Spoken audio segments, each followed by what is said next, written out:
Welcome to Answers from Within. From the author of the All-Knowing Diary, Mind Lies into Truths that will set you free. Hello, ladies and gentlemen. Welcome back to Answers from Within. We are going to be talking to the lovely Lisa today, and we're going to be tapping into truth. Now, what's the question for today, Lisa? Okay, well, I guess it's got a few parts, but the main part I'm wanting to ask about is how to let go of anger and hurt and bitterness and jealousy and these negative emotions, which I know is important for my recovery and health. You know, holding on, you hear and read all the time that holding on to these things is bad for us. But I'm not finding a lot of information on how to really just let go of that in a healing kind of a way. And I feel that I've been really stuck with making decisions and choices and not knowing where I'm supposed to live and things like that. And that may all be related to the fact that I've got all this confusion in my head from, you know, feeling hurt, let down, rejected and all those things. So, yeah, I just wanted some answers about that if possible. Well, of course. I love that you're asking this, and it's so important for us. As you've been reading, it's so important for us to let go of these very, very toxic and self-destructive emotions, and for so many reasons, for our sanity, for our health, but also from what you said, which most people don't realize, is we make decisions from whatever space we are in. And if we're holding a space of resentment or hurt or fear, then we make decisions from those spaces which create more of those experiences. So really good that you've pinpointed that. So I'm going to give you the answer right up front on how we actually let go of all those things. And it's also going to show you why it's been so difficult. And then we'll actually go into letting go of them, okay? I'll give you the how-to, and then we'll go into actually doing it. The only way that I know to let go of those things is by knowing the truth, okay? I don't know any other more effective way or faster way to heal from resentment, anger, remorse, all these things than once we learn the truth. Because all these fears, these feelings of anger and all these things, they are present because we believe a non-truth. We think we're reacting to a truth, and we think what we've got in our thoughts and our mind is real and truthful, but it's not. And that's why we have such a hard time letting it go, because we actually process truth really, really quickly, but we hold on to non-truth, and that gets stuck in the body, causing all kinds of havoc. So that's probably why, not probably, that is the reason why you've had such a hard time letting it go, because you've been without the truth. Can't let go of it if you don't know what the truth is, because as far as your mind is concerned, what you're thinking is the truth. Yeah. Right? Yeah. That's the simple answer. Now, to really help you let go of it, we're going to go through these specifics of your life, and I'm going to bring to light what the truth is. And when we hit the truth, you'll feel a shift, a release going. It's like a pop of, yep, that's what I needed. And you'll know when we get there. It's unmistakable. And you'll know when we haven't got there. That's it's also unmistakable. So we'll keep going with the layers of truth until you feel, and I'll feel that within you as well. I'll feel that. This is a collaboration. And so are you up for that?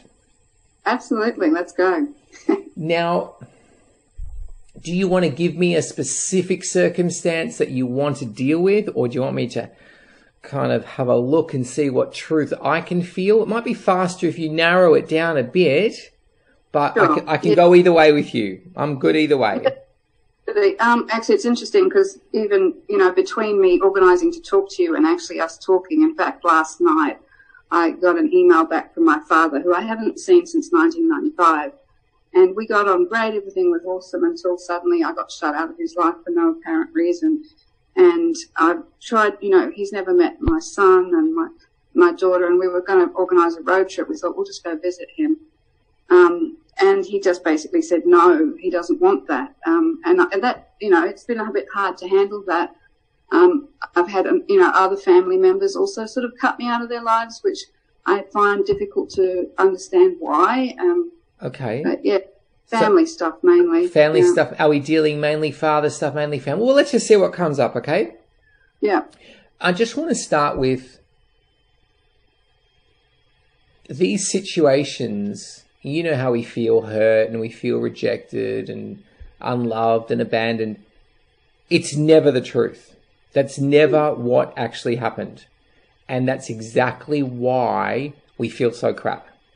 So that's the good thing, which is I'm just telling you so we can open up and go, I'm not going to tell you anything that validates any of your fears. So we're all good. Yeah. So let me go in and let me just see what we're able to hear, okay? And the more open you are, the deeper I can go. All right, so I'll take it from here. The first thing that I'm being shown, and it's going to sound a little bit harsh, but it is the path to freedom for you, is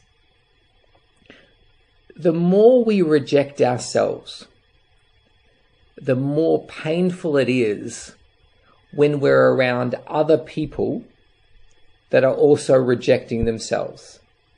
Mm-hmm. Because the way we experience it isn't, oh, my father's also someone that rejects themselves. We don't experience it that way. We experience it as, he's rejecting me. Because he's there as a mirror, going, I reject myself. You're there going, I reject myself. And in this mirror, all you're seeing is self-rejection, or I'm rejected.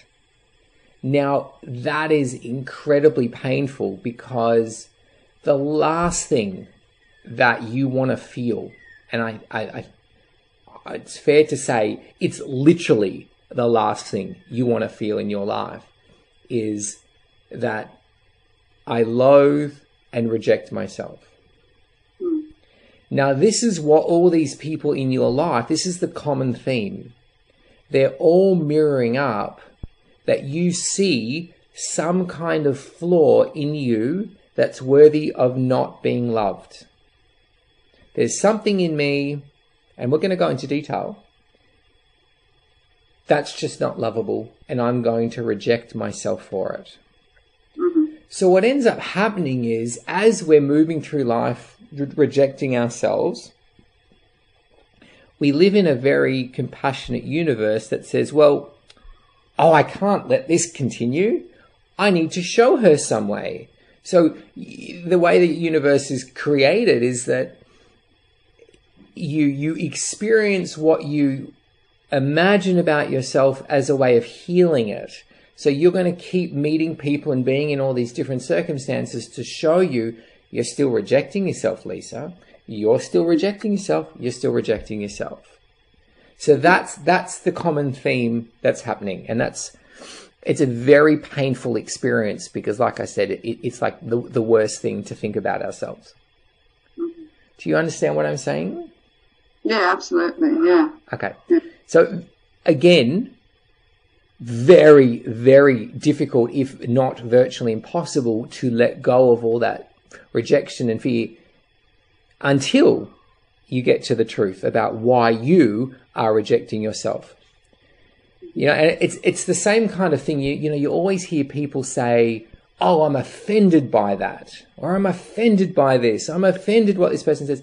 Well, really, what's going on there is the same thing that's happening here. Is we are offended, we experience offense when somebody says something that we already believe about ourselves, or already think about ourselves on a deeper level. Yeah, I always say that it only hurts if it's the truth. Yeah, if you think it's the truth. If you think it's the truth. That's right. You're right. That's right. Yeah. Otherwise, you're like, yeah. You know, if someone comes up to me and says, "Oh, you look like a tall blonde woman," it's not going to be very offensive.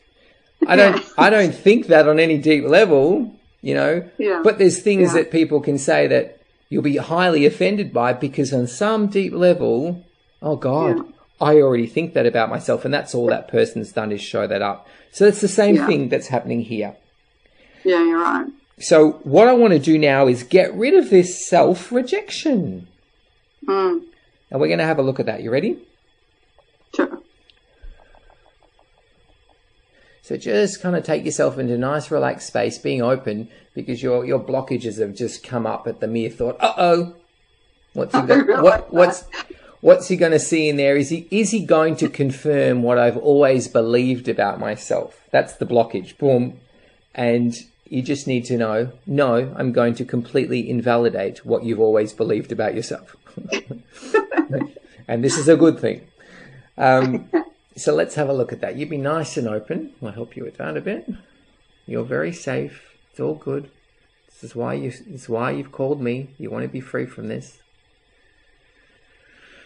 It's very interesting because as I'm looking, you're kind of saying these things like, oh, but that means if I get to see my truth, then I will no longer feel attached to some of these people, and I want to keep them in my life through the attachments and the this and the drama. And so you're just showing me that it's become a way of connecting with people. To be rejected by people has become a way of staying energetically connected to them. Mm. So that's one of your little blockages. At least it's almost like, well, rejection, attention is better than no attention at all. At least I'm involved with them still. So that's a little bit of a blockage there. So let's see what you need to know as far as that's concerned. Okay, interesting. What's really going on behind that is I'm keeping them around to remind myself that I'm still rejecting myself. Okay. Why are you rejecting yourself? Let's go into that one. Okay, I'm just going to tell you what you're saying to me. I'll just go through layer by layer.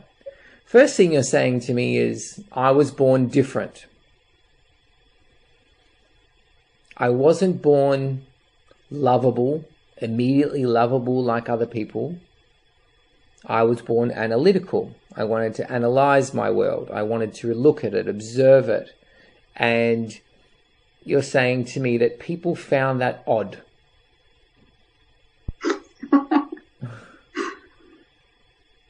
Why is she so observational? Is she? And it's showing me it made people feel insecure. I was seeing you as a little child, and you're kind of sitting back, and you're like looking, observing, and they went, "Ooh," went very self-conscious. So what eventually happened was, just to cut a long story short, and you know the story, it's your story, but was you got more and more interested in the dynamics of people, into what's behind people. So much so that your long pauses, your long stares and your observations became very disconcerting for people to the point where they wanted to reject you. Is this familiar?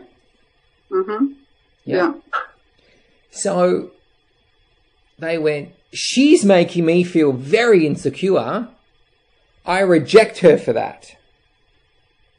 I don't want her around.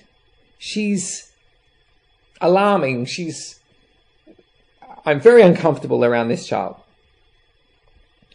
And you learnt from that, unfortunately, but it just is what it is. You learned from that, oh, I have a fatal flaw. I irritate people. I make them feel uncomfortable. Mm-hmm. Yeah? Yeah. And ironically, all that was happening is exactly what's happening with you now, is you're in this space of clarity, observing them. They're in a space of, there's something wrong with me. That's them. There's something wrong with me. And they're going, she's making me feel as though there's something wrong with me. And you weren't. You weren't making fun of them. You weren't drawing funny pictures of them or whatever. Mm-hmm. You were simply going, how does this person really feel? why are they saying what they're saying? This is very intriguing to me. And you're I'm just feeling you're a very observational person. You just you look beyond a word, a facial expression. You look deeper. And the only issue with that is that you've made it wrong. You decided that, everybody likes little girls that just are likable instantly, that smile and bat their eyelids and just want to love you no matter what. But me, I'm not like that.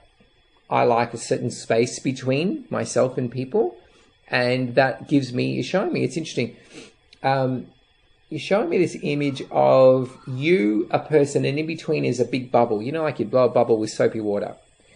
And there's a big bubble between you. And if you to look through the bubble, it's almost like a magnifying glass. So you're able to see what's going on. Space for you equals clarity, and the bubble is the magnifying glass or even a microscope into that personality. Yeah. So you're saying, I like my space. It's important for me to see clearly. Absolutely. Yeah. But everyone else is like, she's rejecting me. She wants space. I'm uncomfortable with that. So, F you. I don't want you around because you make me crazy. Yeah. So, all this time, you were like, oh my God, there's something wrong with me. Nobody likes me. Nobody wants to sit and spend time with me. And what was actually happening is, because there's that big bubble between you, you can see through it and inside of it. But all they see is the outside of it, which is showing them who they are. Mm-hmm. They can't see through it. You created it. It was your invention. They don't know how to work your bubble. To them, all they saw is their reflection back at them. Mm-hmm. You magically created this bubble where you could, if you wanted to, you could see yourself, but the way you were seeing yourself or trying to understand yourself or this reality was to see what's inside of them. So your bubble was almost like a one-way mirror where, how do you describe it? Where the mirror where only someone sees the mirror and the other person can see through it. On the other side. Yeah. That's what this is. So you could see through it, and all they're seeing is a mirror. Mm-hmm. So what's the truth? The truth is you've always had an extraordinary gift to see more than what is presented to you. To see deeper, to see the extraordinary in someone, to see their gifts, their challenges. Mm-hmm. That is extraordinary. Can you feel that? Yeah, definitely. So you, my dear, are an extraordinary being. You are an extraordinary being. And because everyone who you were looking at or around in the presence of were not able to see themselves as equally extraordinary, they were rejecting themselves in that space. And that energy gets sent off to you. I hate you for me rejecting myself. I hate you for showing up how much I reject myself. That makes a lot of sense. Yeah. So you're left with, especially as a child, you're in this energy. It's like being in smoke and inhaling cigarette smoke. You're inhaling, I reject myself, until it's completely now part of your identity. Mm-hmm. But what you never really put together was, this is funny, wow, I just got who this person is. There's somebody who is rejecting themselves. So here's you going, I want to know more about this person. And you got more. You got what you were looking for. You got the essence of that being in that moment. That's their whole running their life. I reject myself. And you got it fully, like, boom, in your face. But what you didn't get was, that's what I wanted to see. It's like, be careful what you wish for. You wanted to know these people and you got to know them. Just letting that one sink in for a second. You didn't get rejected by these people. You got everything you were looking for from them. Can you feel that? Yeah, I'm kind of processing that at the moment. It's a big one. Yeah, it is, yeah.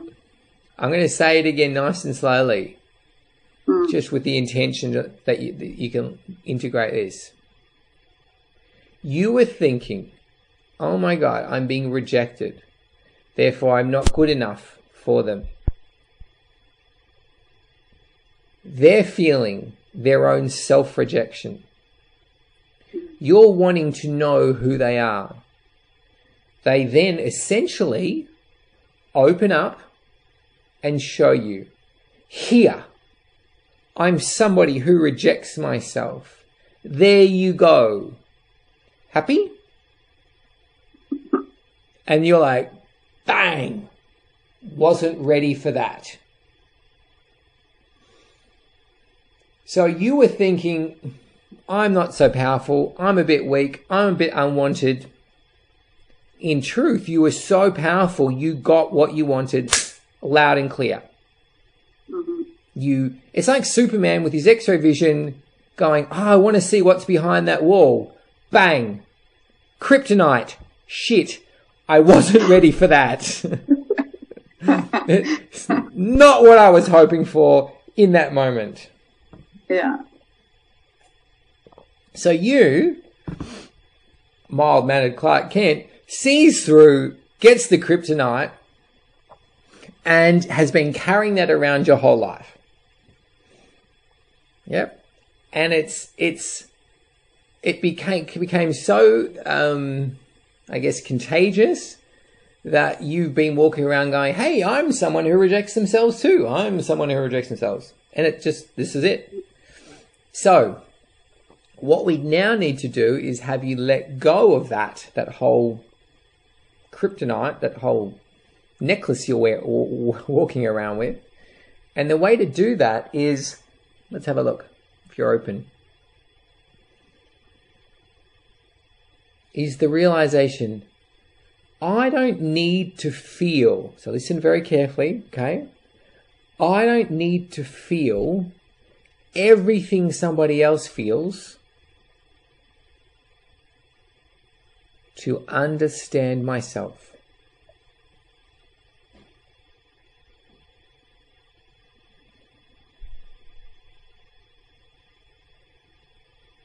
I can know about them without needing to feel their inner turmoil.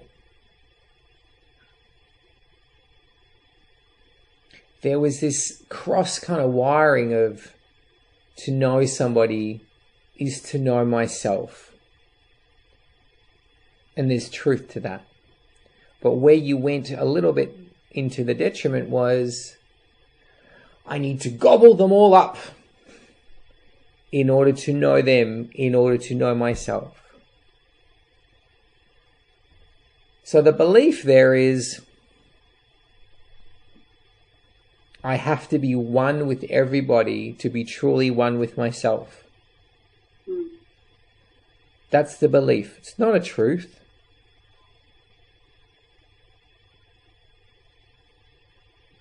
So let's give you some truth as we complete for today.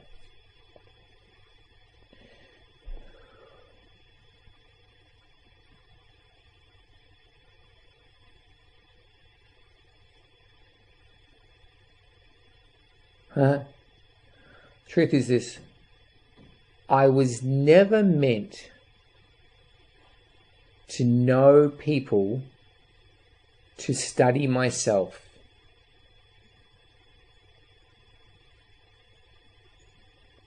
Rather, my purpose was to realize myself without needing other people. In realizing myself without needing other people, the world will get a fresh perspective on who they really are.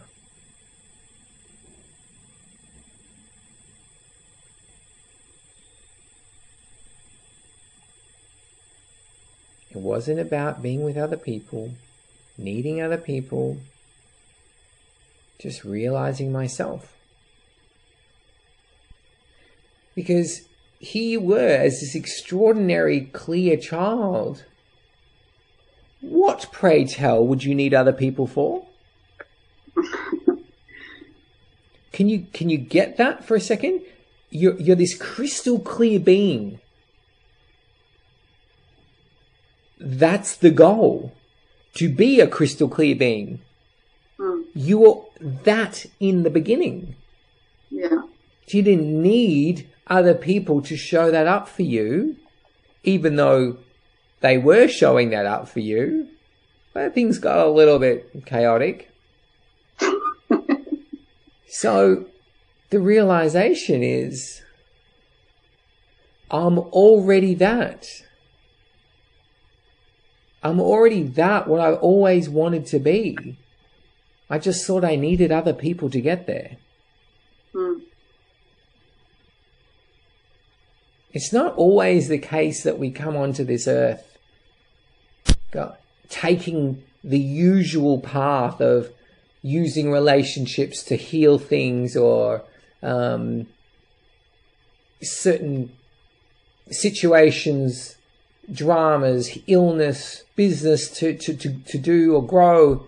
It's not always the way things go. There are times, and we're seeing it more and more with children in this generation, is I'm just here to be clear so others can see themselves through me. You were that, one of the first in your generation. That was just that. But, like I said, there was that confusion around, oh, I'm upsetting people, I'm rejected, blah, blah, blah, blah. So now we're bringing back the truth of, I'm already that which I was seeking. I no longer need to resent anyone or anything, because they weren't the ones keeping me from realizing. I was the one keeping myself from realizing.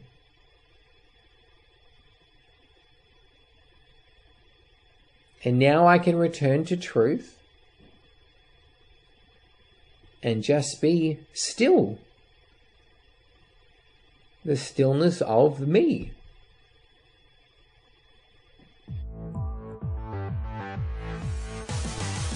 So if you have a question that needs answering, come along to danielanswers.com.